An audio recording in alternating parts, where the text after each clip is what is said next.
estar donde tú estás, viviendo diario. Amén. Y amén. Quiero hablarle del origen del reposo o los orígenes del reposo. Se recuerda que le había dicho que hay 12 palabras que significan reposo. Y dentro de todas ellas, no todas significa descansar. Algunas sí, pero no todas. Sino que más bien reposo significa terminar el trabajo que se empezó. Porque el Señor Dios Todopoderoso, dice la Biblia, que Él en 6 días hizo su trabajo. Y el séptimo, ¿qué dice? Descansó, aunque la palabra original debería de ser reposó, ¿verdad? En el hebreo es noaj, que significa reposo o descanso. Pero no, ahora imagínense si Dios tiene que descansar. No, entonces lo que significa cuando se refiere al descanso es que se acabó el trabajo, se terminó lo que se había tenido que hacer, esto y se terminó. El Señor acabó en 6 días toda la creación. Aunque Él lo pudo haber hecho así, pero ¿por qué lo hizo? El primer día esto, el segundo día esto, eso se lo vamos a preguntar allá a Él y creo que no lo vamos a entender. Si me puedes dar un poquitito más, hijo, por favor, aquí. Entonces, recuérdese que como le estoy hablando del origen significa principio, motivo o causa de algo. Entonces, yo quiero enseñarle a la luz de la palabra en dónde se origina el verdadero descanso. Ya vimos 3 palabras, hoy quiero enseñarle otras 3 con la ayuda de Dios y el permiso del Espíritu Santo. Entonces, la siguiente palabra que quiero enseñarle es anapau. Esta palabra significa confortar, significa refrescarse y permanecer, quiero decir, y permanecer. Entonces, note que entonces el descanso no es de que no están haciendo nada, sino que aquí está diciendo permanecer. Cuando dice alguien que permanezca, quiere decir de que a pesar del vendaval, a pesar de los problemas, está siguiendo, está caminando. Cuando dice refrescarse es porque está tal vez sediento, ¿verdad? Pero una persona que está sedienta, que supuestamente debería estar en reposo, pero está sedienta, es porque ha estado trabajando y ha estado haciendo la obra de Dios. Y de repente le da sed. Pastor, ¿será que al que está haciendo la obra de Dios le da sed? Sí. El Señor Jesús dice que iba cansado del camino. Mire mi Señor Jesús tan precioso. Como hombre, Él hizo todo lo que tenía que hacer y sus piecitos le han de haber dolido. Y se sentó en el pozo de Jacob, usted se recuerda, y a descansar. Pero qué descanso el que tuvo, que evangelizó a una mujer y esa mujer evangelizó a toda la colonia y después toda la colonia llegó, ¿verdad?, a conocerlo. Y dijeron, miren, me he encontrado a alguien que me ha dicho toda mi vida. O sea que en el descanso, en el reposo hay revelación también. Pero no hay dejar de trabajar, por favor, entendamos. El reposo no significa descansar. En algunos casos, en otros sí, pero por ejemplo en este significa permanecer, refrescarse, confortar. Como quien dice, en el momento en que tal vez viene alguien abatido, viene alguien triste, viene alguien en necesidad y usted le lanza una palabra de bendición y eso conforta su alma. Por eso vamos a ver, no me quiero detener mucho porque solo son 3, pero a ver si me da tiempo. Entonces, la idea central en la palabra griega es hacer o permitir a alguien que descanse. Mire, esta palabra sí, ya en el sentido literal es decirle a alguien, no, venga, descanse. ¿Pero para qué? ¿Para qué? Ve aquí, dice, para recuperar las fuerzas. No es para que se quede ahí de una vez y que ya no haga nada, no, para que recupere las fuerzas y después vaya y haga más efectiva su labor en el Señor. Usted sabe que en nuestro organismo tenemos células que están trabajando constantemente, que nunca descansan. Pero nuestro organismo como es microscópico, ¿verdad? Nosotros no lo podemos ver y a veces ni entender, ¿verdad? Pero los científicos han detectado que hay células adentro de nosotros que están trabajando y boom, de repente tienen que descansar las células y vienen otras y empiezan a trabajar. Descansa este grupo, después viene otra y empiezan a trabajar. Y así es un ciclo, hermano, que nosotros no lo vemos. Pero ¿qué sucede cuando esas pequeñas células no descansan, sino que continúan y continúan? Obviamente va a haber un desgaste, ¿verdad? Y para no hacérselo tan largo, producen una enfermedad llamada cáncer en el cuerpo. Cuando las células están desorganizadas y en lugar de descansar trabajan, o en lugar de trabajar descansan. Ocurre ese efecto en el organismo. Mire qué impresionante. Hasta adentro de nosotros, en nuestras células, tiene que haber un orden establecido. Si se pierde ese orden, si hay un desbalance, es donde vienen lo que se llaman enfermedades. Porque usted sabe que cuando hay un desbalance químico adentro del organismo, se enferman las personas. Entonces, ¿qué es lo que hacen las medicinas? Usted va y se compra su X medicina para el dolor porque ya no aguanta su pie, ¿verdad? Y viene y la agarra y se la toma. Entonces, como la medicina tiene un químico que llega a donde está el desbalance y lo pone a nivel. Cuando después le pasó el efecto de la pastilla, otra vez viene el desbalance y es donde le empieza a doler otra vez. Eso es a la manera microscópica que yo se lo quiero dar. Pero entonces, hay un momento en donde hay que descansar para recuperar fuerzas. Entonces, a veces es necesario tomarse un descanso. Pero por favor, entiéndame, tomarse un descanso no quiere decir olvidarse de Dios. Hoy sí, no quiero saber nada de Dios, pone su Biblia en otro lado y que no quiero oír nada. No, al contrario, es cuando más tiene usted que llenarse del Señor. Si hay momentos o temporadas donde el Señor quiere que usted tome su descanso, entonces es porque Él quiere bendecirlo de otra manera, quiere enseñarle de otra forma. Entonces quiero que veamos, por ejemplo, Mateo capítulo 11 y verso 28, dice: venid a mí todos los que estáis trabajados y cargados, y yo os haré descansar. Entonces quiere decir que, mire, me deja que se lo diga de esta manera: al Señor Jesús lo seguimos un montón de cansados y cargados, ¿verdad? Pastor, disculpe, usted estará cargado y cansado, yo no. Pero no dice el Señor que así nos acercamos a Él. Puede ser que ahora ya no. Ahora ya estamos descansados, ya podemos avanzar. Ahora ya no nos tienen que decir: hermano, venga a la iglesia. Antes del pelo daban ganas de traerlo, ¿verdad? Venga, no falte. Pero ahora, como usted ya está descansado en el Señor, a usted ya no hay quien le diga venga, porque a usted hay que decirle: mire, disculpe, fíjese que ya tengo que apagar las luces. Disculpe, ya tenemos que cerrar. Ahora que de hecho, a veces no es que uno quiera apagarlas, ¿verdad? Sino que solas se apagan a veces, fíjese. Solas. Pero bueno, entonces mire, el mejor lugar de reposo es el Señor Jesús. Aquí en la palabra dice: vengan a mí. Entonces no busquemos otro lugar de descanso más que el del Señor Jesucristo. Ahora, esta palabra cargados me llamó a mí la atención porque literalmente en el griego significa ansiedad espiritual. Entonces está diciendo: vengan a mí todos los que están con ansiedad espiritual. Mire, yo no sé si, espero que no, o si tal vez sí, ¿verdad? ¿Alguno de ustedes le ha dado un ataque de ansiedad aquí? Y que está que no puede respirar y siente que el corazón le palpita y está así y de repente siente que se va a desmayar. Pero lo que está sucediendo es un desbalance químico adentro en el organismo que está siendo activado quizás por el alma adentro. Entonces hay una ansiedad espiritual. Entonces cuando la Biblia dice: vengan a mí todos los que estáis cansados y con ansiedad espiritual. Pastor, disculpe, yo estaba cansado y cargado, no con ninguna ansiedad espiritual. Puede ser que alguien diga así. Pero en realidad, cuando hay cargas, cuando uno se siente cargado, está a punto de provocarse una ansiedad espiritual. Por eso es de que el Señor Jesús le dijo a Marta: Marta, estás trabajando, te estoy viendo. Ya te vi que hiciste las tortillas, ya tenés llenas de masa las manos, ya te vi, estás bien trabajando, sirviendo. Pero sentate a escuchar. María escogió la mejor porción y nadie se la va a quitar. Porque cuando hay que sentarse a escuchar, hay que escuchar, iglesia, la voz y la palabra de Dios.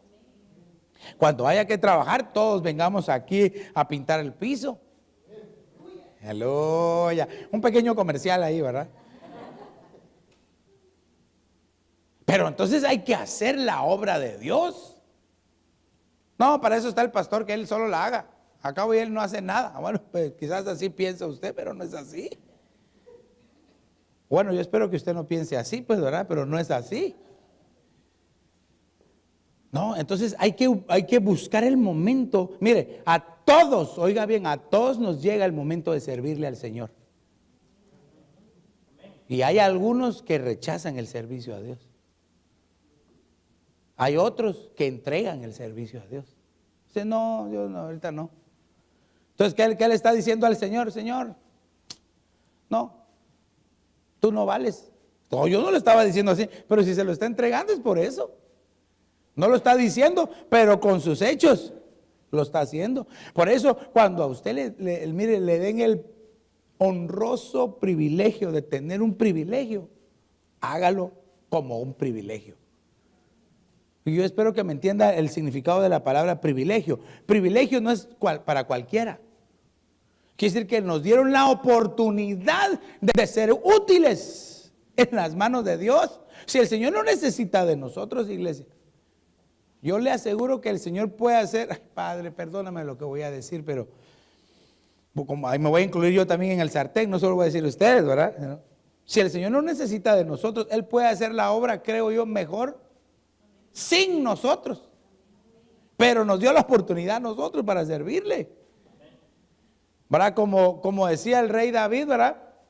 Bueno, no lo decía el rey David, sino que el rey David, hermano, después de estar en la majada, ¿verdad? Cuidando las ovejitas, todo sucio, lleno de pelo de cabra y a saber de cuántas cosas más, ¿verdad? De repente le pusieron un manto real, su traje real y su corona. Así estábamos nosotros. Ahora no éramos nada y ahora somos príncipes del pueblo de Dios. Antes estábamos olvidados, estábamos escondidos debajo de las piedras en el anonimato, pero el Señor un día llamó nuestro nombre y nos sacó del anonimato. Aleluya.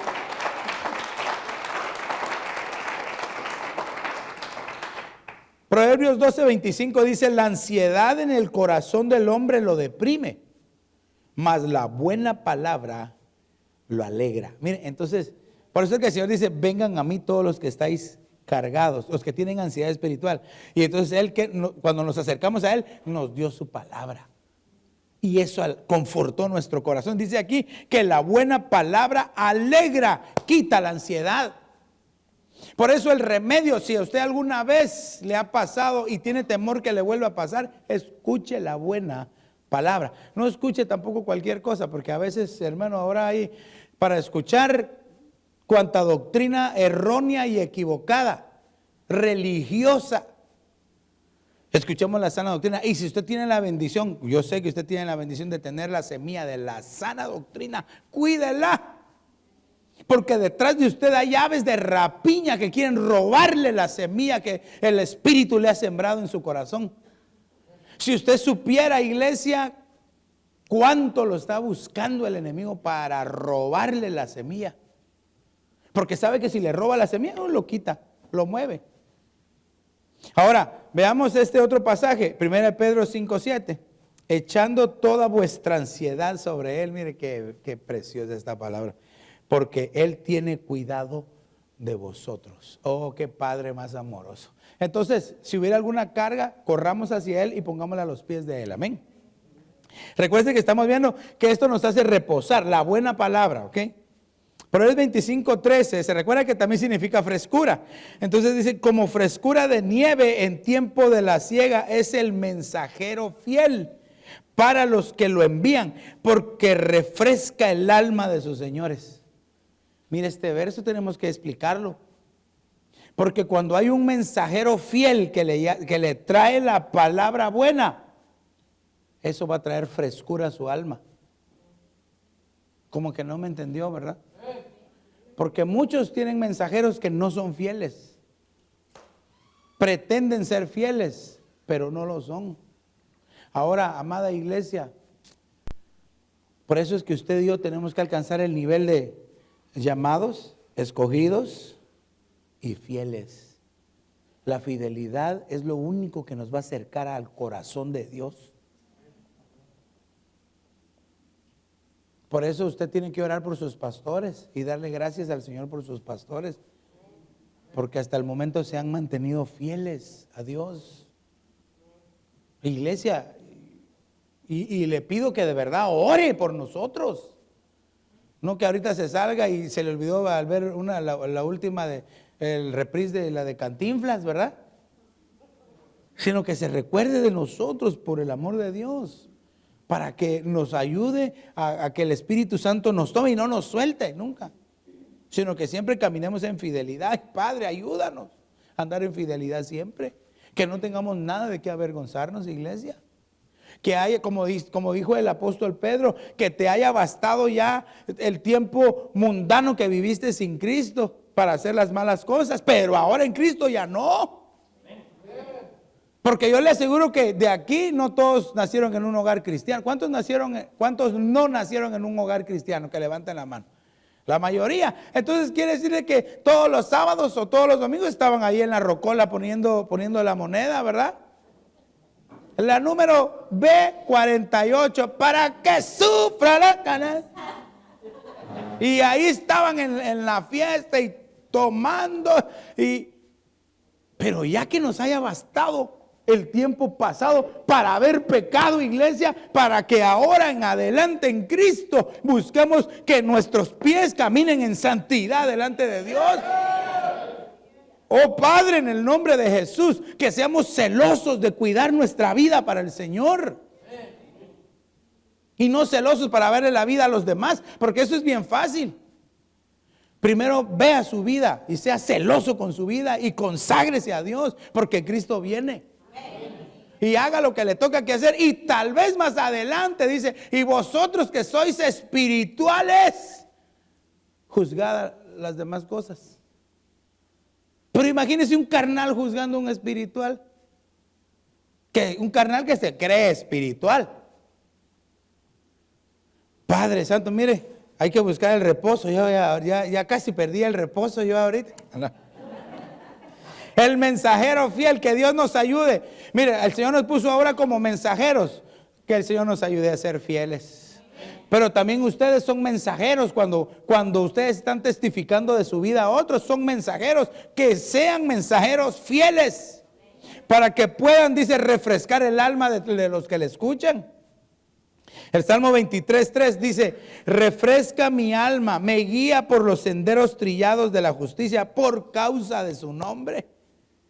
Dice el Salmo 23:3 dice, restaura mi alma. Pero esta palabra en hebreo también significa refrescar mi alma. Mire, yo no sé si usted se dio cuenta, pero en el desierto del Sahara, que es el lugar más caliente de la tierra, no hay otro, el desierto del Sahara, hermano, cayeron de 4 a 12 pulgadas de nieve. Desde hacía 40 años que esto no pasaba. Entonces dicen los científicos, ¿verdad? Los científicos dicen de que quiera que no, donde hay agua tiene que germinar algo.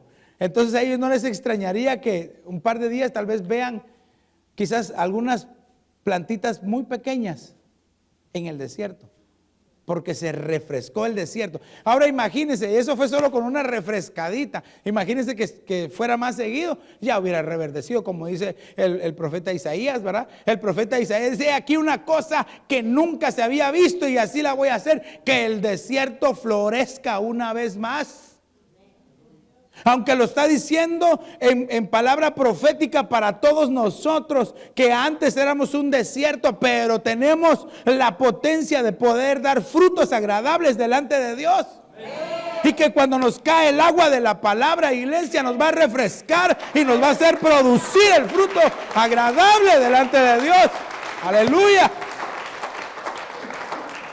Entonces, 1 Corintios 16:17 dice, pero me regocijo, mire iglesia, pero me regocijo por la presencia de Estéfanas y de Fortunato y de Acaico, porque ellos han compensado por la ausencia de ustedes. El verso 18 dice, porque han refrescado mi espíritu y el de ustedes, por lo tanto reconozcan a hombres de esta clase. Mire, no le traigo el significado de los tres nombres, porque entonces ya me tardaría mucho, solo ahí en ese es un tema. Pero si hay alguien que humanamente a usted lo haya refrescado con palabras buenas, reconózcalo y ore por él, bendígalo. Sí, aquí lo está diciendo el apóstol Pablo. Reconozcan a esta clase de personas, a esta clase de hombres. Pero a veces se nos va más la vida en mentiras y chismes y en no reconocer de verdad cuando hay un hombre de Dios que lo está bendiciendo. Entonces, esto dice que trae frescura al alma. Y fíjese que usted sabe que aquí estaban en Éfeso, ¿verdad? El apóstol Pablo, cuando usted lee esta carta, usted se da cuenta que todavía el apóstol está dando instrucciones y le dice, por favor no me desprecien a Timoteo, no me lo desprecien, reconozcan a hombres así como él, que les está refrescando, que les está dando. Y obviamente está hablando de él mismo también, pero en realidad está específicamente hablando de Estefanas, Fortunato y Acaico, que mire, otro día vamos a hablar de ellos y usted se va a dar cuenta que si nosotros tuviéramos estas tres características, iglesia, ya aprenderíamos a haber estado en un reposo de Dios desde hace mucho tiempo. Ok, avancemos un poco más. Segunda de Samuel 16:14. El rey David y su gente llegaron al río Jordán cansados, así que descansaron allí y se refrescaron. Recuérdese que estamos viendo que el reposo es figura también de refrescarse.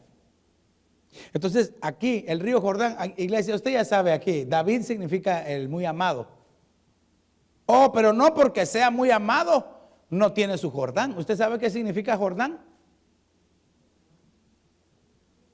¿Alguien que se recuerde?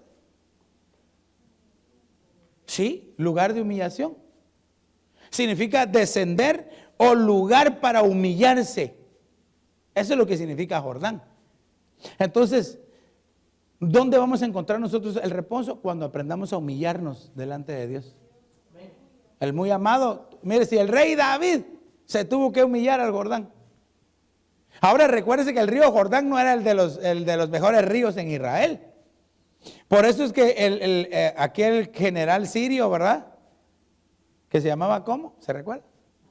Naamán, ¿verdad? Que había tenido muchas victorias, había vencido a muchos ejércitos. El profeta le dijo, bueno, ni el profeta, el criado del profeta le dijo, dice mi señor que te sumerjas, que te metas 7 veces al río Jordán. ¿Por qué no quiso hacerlo? Porque era un río sucio. Por eso es que era un lugar para humillarse. Ahora fíjese que el Señor Jesús también llegó ahí. Él no necesitaba bautizarse para arrepentimiento y perdón de pecados, porque Él estaba limpio, pero se humilló al descender a las aguas del Jordán. Él le dijo a Juan, ¿verdad? Juan le dijo, no Señor, ¿cómo? Si mejor bautízame tú a mí, si yo sí necesito. No, Juan, es para que se cumpla las escrituras. Entonces, ese es un lugar de humillación, fíjese. Entonces yo aquí le ponía, Jordán significa lugar de humillarse, pero cuando nos humillamos, viene la llenura del Espíritu Santo. Porque el cruce del río Jordán es figura de la llenura del Espíritu Santo. No hay forma, iglesia, de que usted ni yo seamos llenos, que hablemos en lenguas, si no nos humillamos delante de Dios. O sea, de que si usted todavía no habla sus lenguas, búsquelo. Pero empecemos por humillarnos delante de la presencia de Dios, pidiéndole al Señor, Señor, dame de esa llenura de tu Espíritu Santo. Iglesia, no podemos avanzar más si no estamos llenos del Espíritu Santo. Porque el Espíritu Santo es el que nos guía ahora. Que nos dice que nos desea, que nos quiere que nos apartemos para el Señor. Pero ¿qué pasa? Mucho pueblo se conforma nada más con llegar al río Jordán, pero no se humillan. Es decir, no buscan la llenura del Espíritu Santo. No, eso no es para estos días. Esto de hablar en lenguas, eso no es para este tiempo. Pero y no, la Biblia dice que no podemos ver el reino si no nacemos de nuevo del agua. Y no podemos entrar al reino si no nacemos del Espíritu. Y fueron palabras tan claras del Señor Jesús. Lo que pasa es de que a veces, hermano, queremos darle la vuelta a la palabra de Dios porque no nos humillamos. Por eso es que no recibimos la llenura del Espíritu Santo. Padre Santo. Y no estoy enojado, sino que yo quiero, iglesia, que todos seamos llenos del Espíritu de Dios. Imagínense, iglesia, si todos fuéramos llenos del Espíritu Santo de Dios. Una adoración, hermano, sublime al Señor. Pero eso lo tiene que buscar cada quien. Por más que yo se lo diga, cada quien lo tiene que buscar. Mire, y puede ser que alguien, sí, yo hablaba hace 38 años. Entonces, reconciliate con el Señor, pues. Porque hablar en lenguas tiene que ser todos los días. Es que pastor, es que yo no entiendo lo que digo, por eso es que no hablo en lenguas. Pero si no dice la Escritura que cuando nosotros hablamos en lenguas, a nosotros mismos nos edificamos. No dice la Escritura, el que hable en lenguas, misterios con Dios habla. Entonces no me venga con los cuentos de que no tiene que hablar en lenguas. Tenemos que buscar la llenura del Espíritu Santo. Y como le digo, no estoy enojado, sino que siento la presencia de Dios, iglesia. Siento al Señor y yo quisiera que todos, iglesias, hagamos llenos de la presencia del Señor esta tarde. Mire, ahora, ¿por qué hay que permanecer? Se recuerda que una de las últimas significados de Anapau era permanecer. Permanecer, ¿por qué? Dice la Escritura, Marcos capítulo 3 y verso 25. Y si una casa está dividida contra sí misma, esa casa no podrá permanecer. Vaya pues, ¿por qué es necesario permanecer? Para que la casa no sea dividida. Aunque usted se recuerde que aquí el Señor Jesús está hablándole a los fariseos, porque a fariseos feos, abusivos, le dijeron a Jesús, tú por Belcebú sacas a los demonios. Hermano, le estaban diciendo endemoniado al único santo que ha caminado en la tierra.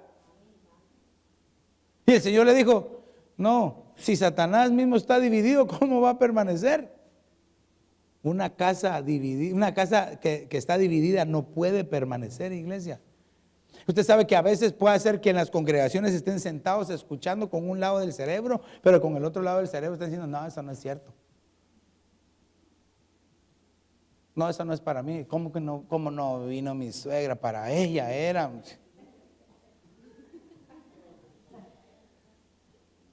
O cómo no vino aquel hermano, es que para él era cabalito, hasta como anillo al dedo le quedaba. No, iglesia, es para todos nosotros. Ni siquiera solo es para usted, es para todos nosotros. Al que primero le habló Dios fue a mí. Por eso yo ahorita aquí estoy, miren, aleluya, disfrutando la palabra. Dígale a su hermano, tenemos que aprender a ser una casa unida y no una casa dividida. Dígale, debemos de ser unidos. Vayamos a otro ejemplo, ¿por qué hay que permanecer? Juan capítulo 8, verso 31. Entonces Jesús decía a los judíos que habían creído en él, si vosotros permanecéis en mi palabra, verdaderamente sois mis discípulos. ¿Sabe qué le estaba diciendo el Señor Jesús? Porque mire, el Señor Jesús enseñó tanto en 3 años, pero fue tan abundante la enseñanza que el Señor dio, que dio tanta sana y hermosa y buena doctrina, que le dijo, si ustedes permanecen en mis enseñanzas, en mi palabra, entonces de verdad son mis discípulos. Por eso es que debemos de cuidar la sana doctrina. Y tal vez alguien estará pensando, sí, pero es que ¿cuál es la sana doctrina? Yo no le estoy diciendo mi doctrina. La sana doctrina es la que está en la palabra de Dios. Y esa es la palabra. Mire, el Señor Jesús mismo lo dijo. Miren, a ustedes no los va a juzgar nadie, no se preocupen. Aleluya. Así les dijo, ¿verdad? Sino que a ustedes, quien los va a juzgar, ¿quién es? ¿Se recuerda? ¿Cómo? La palabra. Bueno, hagámoslo más personal. El Señor dijo, mis palabras los van a juzgar a ustedes. A ustedes no los va a juzgar nadie más que mis palabras. todo lo que hemos escuchado de Dios, la sana doctrina, esas palabras en el último día nos van a juzgar. Pero tú tenías la sana doctrina, ¿por qué no lo hiciste? Es que yo creí, no, puntos menos. ¿Y por qué no lo hiciste si ahí lo tenías? Es que no quise, etcétera, etcétera, etcétera. Señor, pero yo hacía milagros en tu nombre. Yo oraba por los enfermos y se sanaban. Echaba fuera demonios, Señor. Y el Señor que le dijo, vaya, está bueno, pues no te preocupes. Aunque sea un rincón allá cerca del cielo te voy a dar. No te conozco, le dijo. No te conozco. Pero es que utiliza una palabra bien fuerte. ¿Se recuerda cómo les dijo? Se la voy a decir porque está escrita en la Biblia. No os conozco, malditos al fuego eterno. Ay, Padre. Por eso, iglesia, hagamos la obra de Dios en santidad.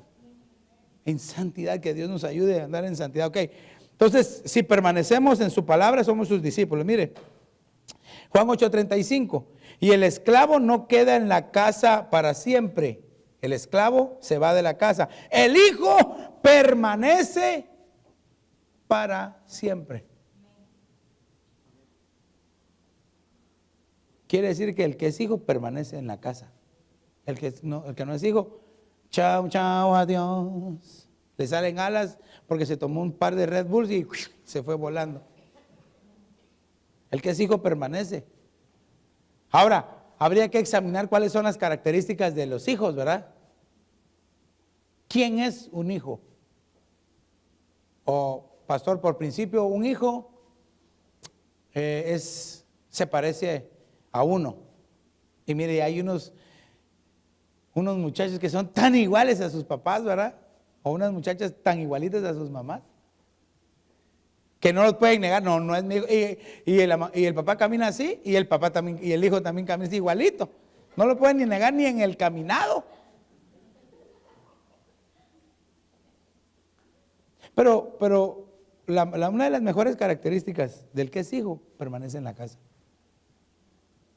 Quiero ver, usted ya hizo que me adelantara. El que es hijo permanece en la casa. Entonces, debemos de preguntarnos, ¿soy hijo o no? ¿Seré hijo? Porque mire, hay quienes solo son ovejas, pero nunca llegan a ser hijos.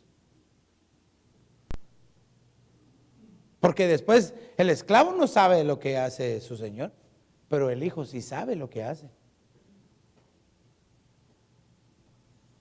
El amigo, iglesia. Por eso es de que debemos de alcanzar ese nivel de hijos. Y esto es solo por el Espíritu. Ok, Juan 15:5, Padre Santo, el tiempo, no, todavía tenemos buen tiempo. Yo soy la vid. Mire, porque hay que permanecer, yo soy la vid y vosotros los sarmientos. El que permanece en mí y yo en él, ese da mucho fruto, porque separados de mí no podéis hacer nada. Entonces, ¿por qué hay que permanecer? Para que broten los frutos. Pero aquí me llama la atención algo de este verso, porque dice, el que permanece en mí y yo en él. Quiere decir de que hay algunos que van a quizás a estar con él, pero él no va a estar con ellos. Uy, pastor, ¿cómo así? Vaya, mire, permítame que le ponga un pequeño ejemplo y que utilicemos al siervo de Dios que aquí en la tierra se llamaba Juan el Bautista y que también el Señor lo llamó Elías. Ese hombre era un profeta, si lo queremos ver así, fue el último de los profetas del Antiguo Testamento, o veámoslo como el primero de los profetas de la nueva dispensación, como usted quiera, pero fue un profeta frontera para hacer la obra de Dios. Pero lo que me llama la atención es de que a él le fue revelado por Dios. Dijo, en quien tú veas descender el Espíritu Santo, él es. Y se recuerda que Isaac, como 1500 años antes, dijo, ¿dónde está el cordero? ¿Dónde está el cordero para la ofrenda? Y lo que apareció fue un carnero. Entonces fue Abraham, destrabó al carnero y lo sacrificó en lugar de Isaac. Juan el Bautista, cuando ve venir a Jesús, dice, he ahí el Cordero de Dios que quita el pecado del mundo. Ahora, lo interesante es de que en su crisis, en el momento de crisis que tuvo, llamó a sus discípulos y le dijo, vayan y pregúntenle a mi primo, porque era primo de él. Según la carne, si es él o tenemos que esperar a otros. ¿Qué pasó ahí?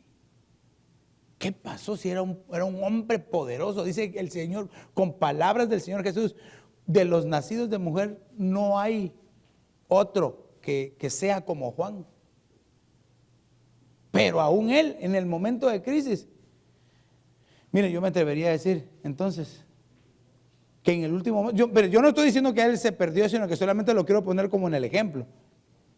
Si permaneces en mí y yo en ti, eres mi verdadero discípulo. O vas a dar fruto. Porque no podemos hacer nada separados de él.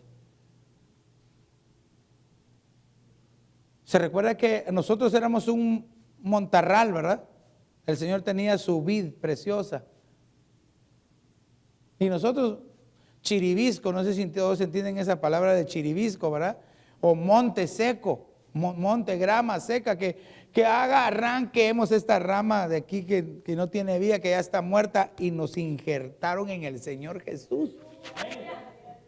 Y la savia preciosa empezó a correr por esa rama seca y obtuvimos vida. Pero la Escritura dice, tú, oh chiribisco mundano, no te creas que desguajamos al olivo original para injertarte a ti. Porque así como quitamos al olivo original, te podemos quitar a ti. Entonces, ¿qué está diciendo? Caminemos en santidad, iglesia. Dígale a su hermano a la par, caminemos en santidad. Busquemos la santidad de Dios. Ay, Padre Santo, ¿por qué más hay que permanecer? Juan 15:7. Mire si permanecéis en mí y mis palabras permanecen en vosotros, pedid lo que queráis y os será hecho. Ah, mire, Padre Santo. Entonces quiere decir que si uno aprende a permanecer, recuérdense que aquí estamos hablando del reposo, los orígenes del reposo. Antes de reposar tenemos que permanecer en Él. Y si permanecemos en Él y guardamos sus palabras, Señor, yo quisiera, y el Señor ya nos lo da. O el Señor envía a sus ángeles, porque también hay unos que dicen, Señor, dame esto. Y no es el Señor un mensajero de nadie, ¿verdad? Sino que Él envía a sus ángeles. Miren, en algunas situaciones envía ángeles y en otras situaciones envía cuervos, ¿verdad? Pero envía al final, porque Dios es fiel a sus promesas. Entonces, amada iglesia, el secreto de guardar la palabra de Dios. Ahora, ¿cómo hay que permanecer? Porque esa es la pregunta. ¿Cuántos quieren permanecer? Todos vamos a decir que sí, pero ¿cómo? Juan 6:56.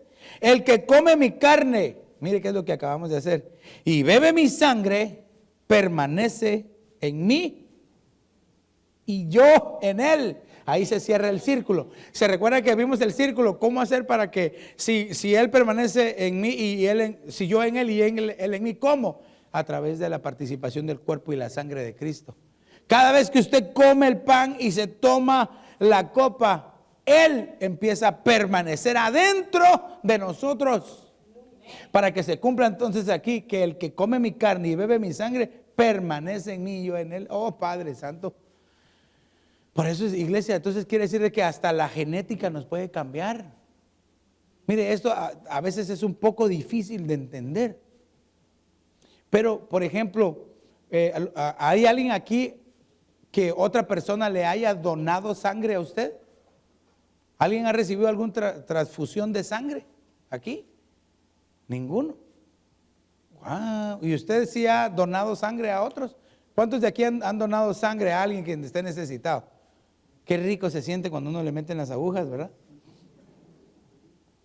Mire, yo he donado sangre, pero una de las más extremas que me tocó que donar fue que así, de camilla a camilla, y de una vez la persona se estaba muriendo, como era mi tía. Y yo era el único compatible con ella. WF positivo. Qué sangre esa, ¿verdad? Pero mi tía estaba sin color. Y estaba entre pálida y amarilla, se estaba muriendo. Porque cuando la operaron en su cesárea de mi primo, cuando la cerraron, le dejaron las gasas adentro. Iglesia, eso fue terrible, iglesia. Pero bueno, el Señor hizo el milagro. Cuando le hicieron la transfusión, ella se empezó a poner rosada y yo...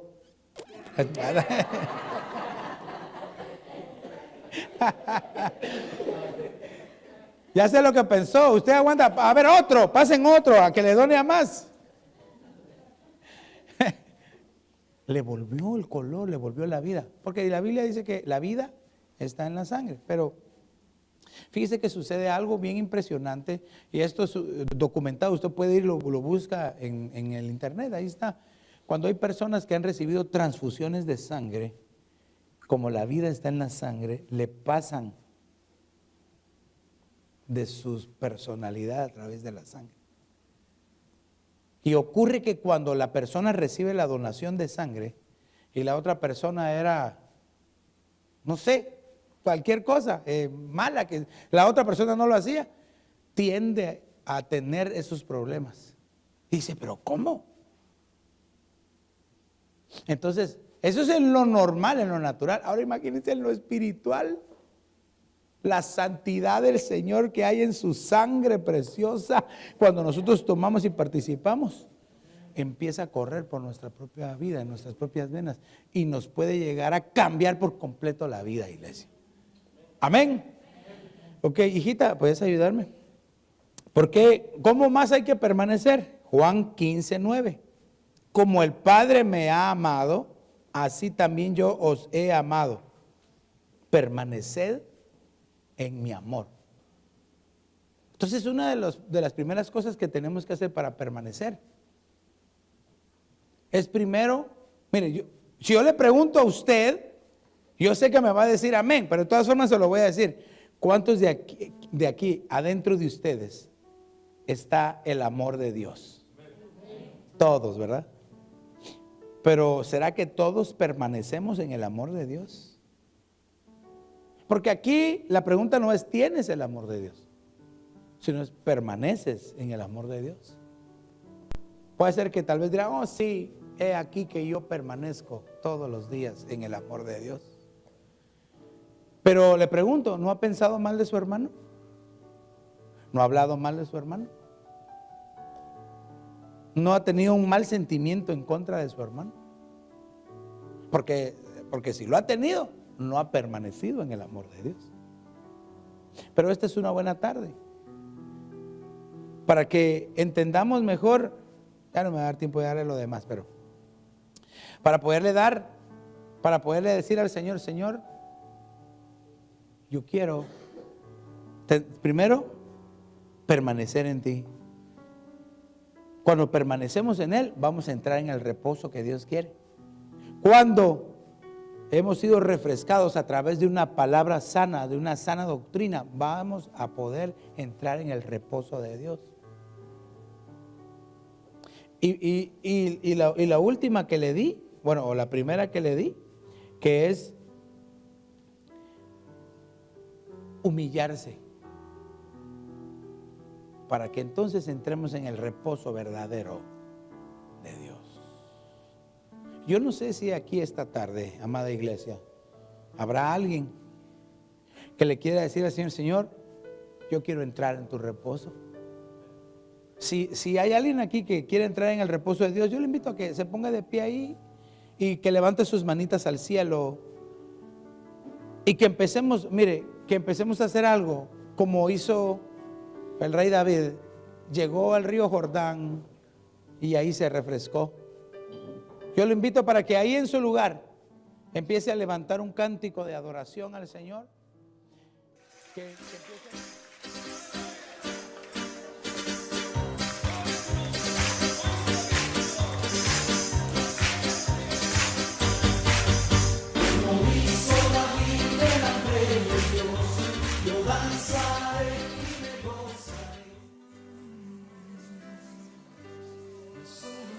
Estar